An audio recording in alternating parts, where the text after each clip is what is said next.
আমাদের রান্না হচ্ছে দেশি মুরগি। সব মশলা দিয়ে কষিয়ে আমি সুন্দরভাবে এই গোশগুলাকে চুলার উপর উঠিয়ে দিয়েছি। এখন আমি লাড়াচাড়া দিচ্ছি। আগেরটুকু আমার ভিডিও করা মনে ছিল না, তাই মাঝখান থেকে ভিডিও করা শুরু করলাম।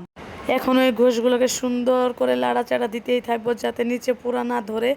অন্যদিকে আমি জিরা বাটা রেডি করছি, কারণ এটার ভিতর শুধু জিরা বাটাটা দেওয়া হয়নি, ভেবেছিলাম যে আমি জিরা ফাঁকি করে দেব। তারপর আমি ঢাকনা দিয়ে ঢেকে দিচ্ছি।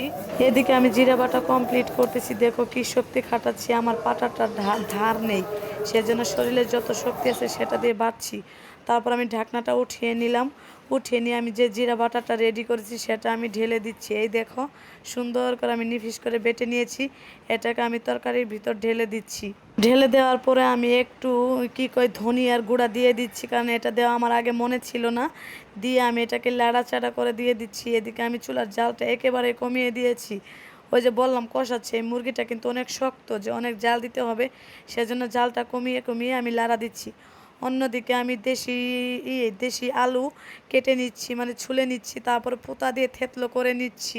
সবগুলো আলু আমি এভাবে থেতলো করে নিয়েছি একে একে। এই দেখো সবগুলো আলু আমার রেডি হয়ে গেছে। এই যে এখন এই আলুগুলোকে আমি সুন্দর করে ধুয়ে নেব।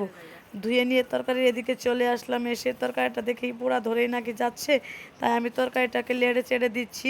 লেড়ে চেড়ে দেওয়ার পর আমি এদিকে আলুগুলো তরকারির ভিতরে ঢেলে দিচ্ছি একে একে। এই যে দেখো সবগুলো আলুই এখন আমি দিয়ে দেব। এখন আমি আবার ওই তরকারিটাকে লাড়াচাড়া করে দেবো, কারণ এই আলুর ভিতরে মশলা ঢুকাতে হবে। আলুগুলোকে তো আমি থেতলো করে নিয়েছি, মশলা ঢুকতে বেশি সময় লাগবে না। তারপর ঢাকনা ঢেকে দেওয়ার পর কিছুক্ষণ পরও আমি আবার ঢাকনা উঠিয়ে নিয়ে আবারও আমি লাড়াচাড়া শুরু করে দিচ্ছি, কারণ এটা বারবার আমি কষাচ্ছি, মানে অনেক সময় নিয়ে এই তরকারিটাকে আমি কষিয়ে নিচ্ছি। এই যে দেখো আমি পানি দিয়েছি। এদিকে আমার তরকারি হয়ে গেছে। অন্যদিকে আমি অন্য কড়াইতে শাক ভাজির জন্য কড়াই বসিয়ে দিয়েছি। তারপর আমি কড়াইয়ের ভিতর দিয়ে দিচ্ছি অনেক পরিমাণের তেল।